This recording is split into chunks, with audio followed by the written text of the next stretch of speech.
తెలంగాణ సచివాలయంలో కొత్త సంప్రదాయానికి అధికారులు బీజం వేస్తున్నారా? అధికారిక కార్యక్రమాలకు ఐఏఎస్లు హాజరు కావడం లేదా? జెండా ఎగురవేసే కార్యక్రమాలను అధికారులు పట్టించుకోవడం లేదా అంటే అవుననే సమాధానం వినిపిస్తోంది. తెలంగాణ సచివాలయంలో ఐఏఎస్ అధికారులు కొత్త సాంప్రదాయానికి తెరతీశారు. ప్రభుత్వ కార్యక్రమాల పట్ల సీఎస్ నుంచి సెక్రటరీ వరకు అధికారులు అంటిముట్టనట్టు వ్యవహరిస్తున్నారు.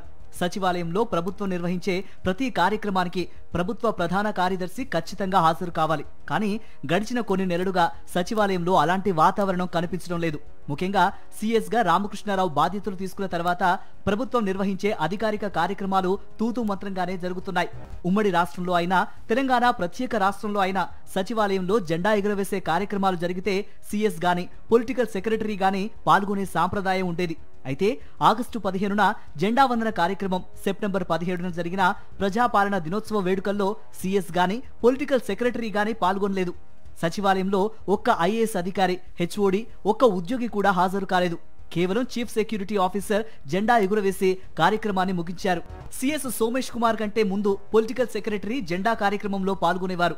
సోమేష్ కుమార్ సీఎస్ గా బాధ్యతలు తీసుకున్న తర్వాత ఆయనే స్వయంగా ప్రతి కార్యక్రమంలో పాల్గొనేవారు. ఆ సాంప్రదాయాన్ని సీఎస్ శాంతికుమారి కొనసాగించారు. కానీ ఇప్పుడు రామకృష్ణారావు బాధ్యతలు తీసుకున్న తర్వాత సచివాలయంలో ఆగస్టు 15, సెప్టెంబర్ 17న జెండా వందన కార్యక్రమం నిర్వహించారు. ఈ రెండు కార్యక్రమాలకు సీఎస్ దూరంగా ఉన్నారు. దీంతో అధికారిక కార్యక్రమాలకు సీఎస్, పొలిటికల్ సెక్రటరీ లాంటి సీనియర్ ఐఏఎస్లు దూరంగా ఉంటూ మిగతా ఉద్యోగులకు ఎలాంటి సంకేతం ఇస్తున్నారన్న చర్చ సచివాలయంలో జరుగుతోంది.